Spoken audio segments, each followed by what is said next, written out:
जय माता दी दोस्तों। श्री जगदम्बिकाय नमः। ओम ऐं ह्रीं क्लीं चामुंडाय विच्चे। श्रीमद् देवी भागवत महापुराण तृतीय स्कंध। अतः 300 अध्याय।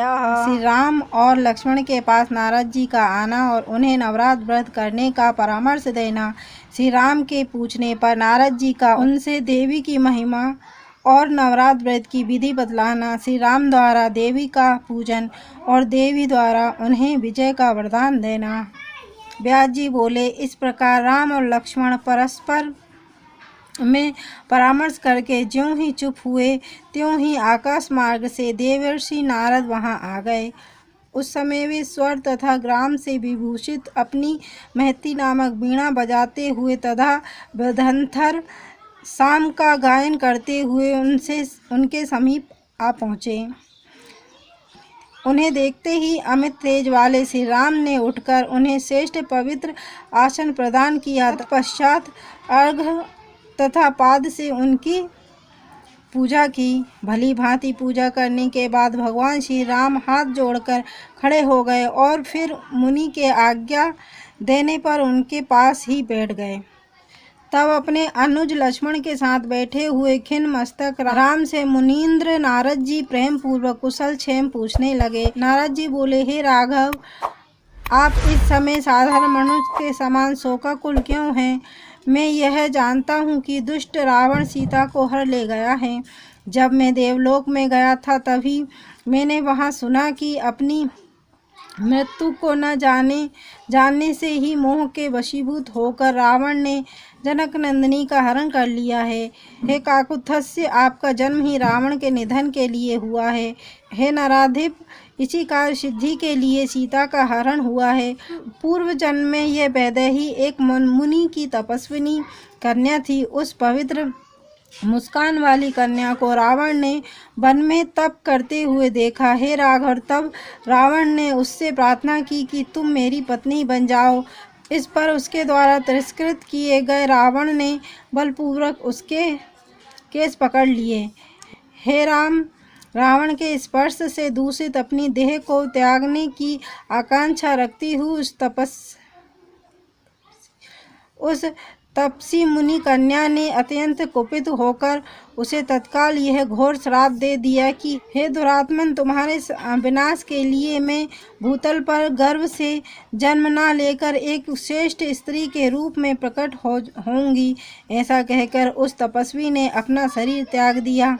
लक्ष्मी के अंश से उत्पन्न यह सीता वही है जिसे ब्रह्मवश माला समझकर नागिन को धारण करने वाले व्यक्ति की भांति रावण ने अपने ही वंश का नाश करने के लिए हर लिया है। हे काकुत्स्थ्य, आपका भी जन्म उसी रावण के नाश के लिए देवताओं के प्रार्थना करने पर अनादि भगवान विष्णु के अंश से अजवंश में हुआ है। हे महाबाहो, आप धैर्य धारण करें, वे किसी दूसरे के वश में नहीं हो सकती। वे सती धर्म परायण सीता लंका में दिन रात आपका ध्यान करती हुई रह रही हैं। स्वयं इंद्र ने एक पात्र में कामधेनु का दूध सीता को पीने के लिए भेजा था। उस अमृत तुल्य दूध को उन्होंने पी लिया। वे कामधेनु के दुग्धपान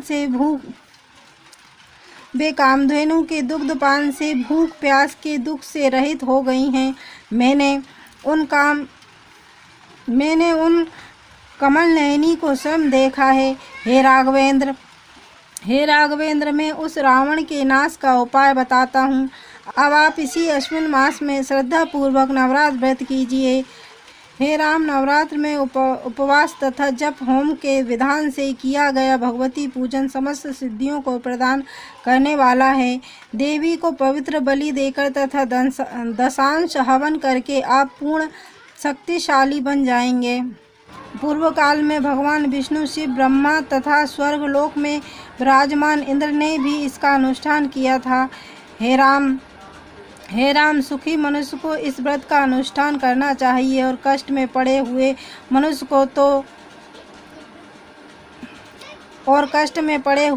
को तो यह व्रत विशेष रूप से करना चाहिए। हे काकुत्स्थ्य, विश्वामित्र, भृगु, वशिष्ठ और कश्यप भी इस व्रत को कर चुके हैं, इसमें संदेह नहीं है। इसी प्रकार हरण की गई पत्नी वाले गुरु बृहस्पति ने भी इस व्रत को किया था। इसलिए हे राजेंद्र, रावण के वध तथा सीता की प्राप्ति के लिए आप इस व्रत को कीजिए। पूर्व काल में इंद्र ने वृत्रासुर के वध के लिए तथा शिव ने त्रिपुर दैत्य के वध के लिए यह सर्वश्रेष्ठ व्रत किया था। हे महामते, इसी प्रकार भगवान विष्णु ने भी मधु दैत्य के वध के लिए सुमेरु पर्वत पर यह व्रत किया था। अतः हे काकोत्स्य, आप भी आलस्य रहित होकर विधि पूर्वक यह व्रत कीजिए। श्री राम बोले, हे दयानिधे, आप सर्वज्ञ हैं, अतः मुझे विधि पूर्वक बताएं कि वे कौन देवी हैं, उनका प्रभाव क्या है, वे कहाँ से उत्पन्न हुई हैं, उनका नाम क्या है तथा वह व्रत कौन सा है। नारद जी बोले, हे राम, सुनिए, वे देवी नित्य सनातनी और आद्य शक्ति हैं। वे संपूर्ण मनोरथ पूर्ण कर देती हैं और अपनी आराधना से सभी प्रकार के कष्ट दूर कर देती हैं। हे रघुनंदन, वे ब्रह्मा आदि देवताओं तथा समस्त जीवों की कारण स्वरूपा हैं। उनसे शक्ति पाए बिना कोई हिल डुल सकने में भी समर्थ नहीं है। वे ही मेरे पिता ब्रह्मा की दृष्टि शक्ति हैं, विष्णु की पालन शक्ति हैं तथा शंकर की संहार शक्ति हैं। वे कल्याणमयी पराम्बा अन्य शक्ति स्वरूपा भी हैं। इन तीनों लोकों में जो कुछ भी कहीं भी सत्य या असत्य पदार्थ है, उनकी उत्पत्ति में निमित्त कारण इस देवी के अतिरिक्त और कौन हो सकता है। इस सृष्टि के आरंभ में जब ब्रह्मा, विष्णु, शिव, सूर्य, इंद्रादि देवता, पृथ्वी और पर्वत आदि कुछ भी नहीं रहता, तब उस समय वे निर्गुणा कल्याणमयी परा प्रकृति ही परम पुरुष के रूप में परम पुरुष के साथ व्यवहार करती हैं। वे ही बाद में सगुणा शक्ति बनकर सर्वप्रथम ब्रह्मा आदि का सृजन करके और उन्हें शक्तियाँ प्रदान कर तीनों भुवनों की सम्यक रचना करती हैं। उन आदि शक्ति को जानकर प्राणी संसार बंधन से मुक्त हो जाता है। विद्या स्वरूपा वेदों की आदि कारण, वेदों को प्रकट करने वाली तथा परम उन भगवती को अवश्य जानना चाहिए। ब्रह्मादि देवताओं ने गुण कर्म के विधान अनुसार उनके असंख्य नाम कल्पित किए हैं। मैं कहाँ तक बताऊं। हे रघुनंदन, आकार से लेकर छ पर्यंत सभी स्वरों तथा वर्णों के संयोग से उनके असंख्य नाम बनते हैं। श्री राम बोले, हे देवेश, इस नवरात्र व्रत का विधान मुझे संक्षेप में बताएं। मैं आज ही श्रद्धापूर्वक श्री देवी का विधिवत पूजन करूँगा। नारद जी बोले, हे राम, किसी समतल भूमि पर पीठासन बनाकर उस पर भगवती जगदम्बिका की स्थापना करके विधान पूर्वक 9 दिन उपासना कीजिए। हे राजन, इस कार्य में मैं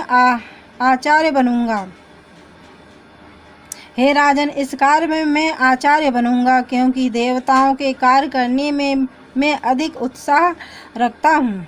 व्यास जी बोले, नारद जी का वचन सुनकर प्रतापी श्री राम ने उसे सत्य मानकर तदनुसार एक सुंदर पीठासन बनवाकर उस पर अंबिका की स्थापना की। व्रतधारी भगवान श्री राम ने अश्विनी मास लगने पर उस श्रेष्ठ पर्वत पर उन भगवती का पूजन किया।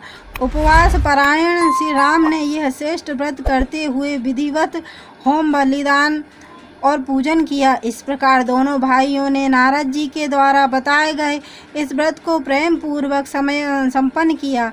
उनसे सम्यक पूजित होकर अष्टमी की मध्यरात्रि की वेला में भगवती दुर्गा ने सिंह पर सवार होकर उन्हें साक्षात दर्शन दिया। तदंतर भक्ति भाव से प्रसन्न उन भगवती ने पर्वत के शिखर पर स्थित होकर लक्ष्मण सहित राम के मेघ के समान गंभीर वाणी में कहा। देवी बोली, हे राम, हे महाबाहो, इस समय मैं आपके व्रत से संतुष्ट हूँ। आपके मन में जो भी हो उस अभिलाषित वर को मांग लीजिए। आप पवित्र मनुज वंश में नारायण के अंश से उत्पन्न हुए हैं। हे राम, देवताओं के प्रार्थना करने पर रावण के वध के लिए आप अवतरित हुए हैं। पूर्व काल में मत्स्य रूप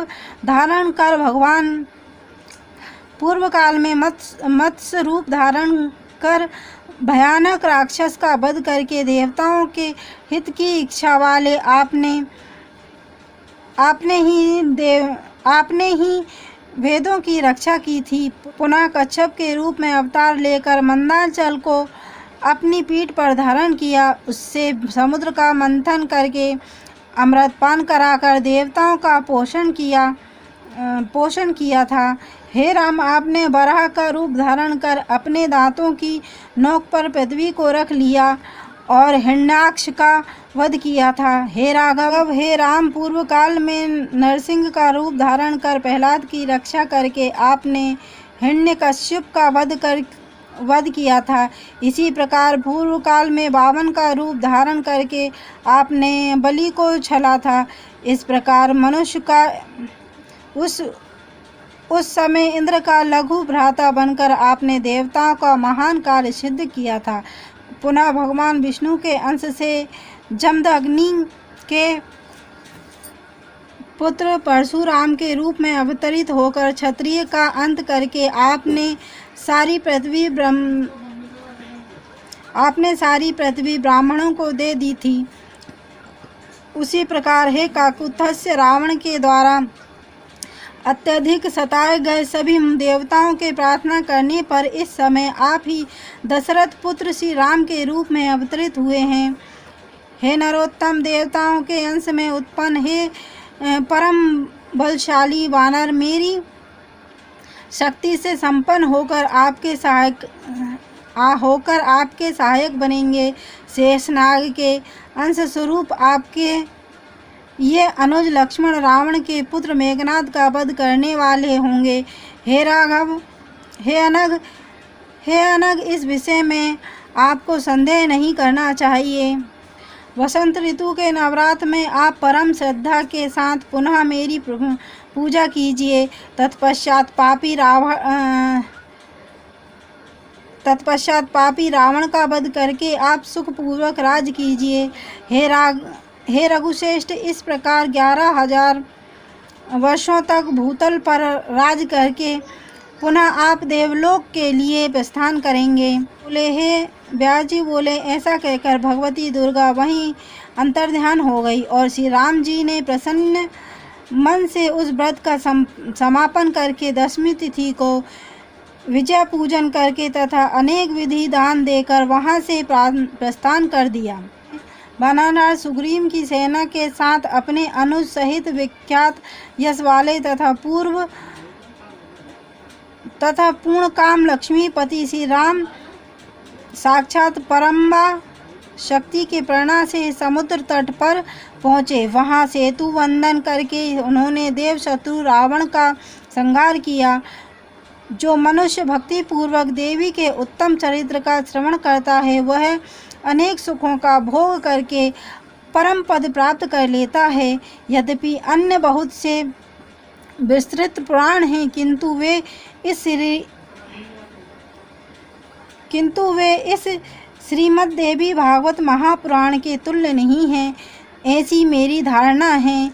इति श्रीमद्देवी भागवत महापुराणे अष्टादशसहस्रस्यां संहितां तृतीय स्कंदे रामायण देवी वरदानम नाम 23 अध्याय। तृतीय स्कंद समाप्त। जय माता दी दोस्तों। और यदि आपको देवी भागवत की महिमा सुनना पसंद हो तो चैनल को लाइक एंड सब्सक्राइब करें। धन्यवाद।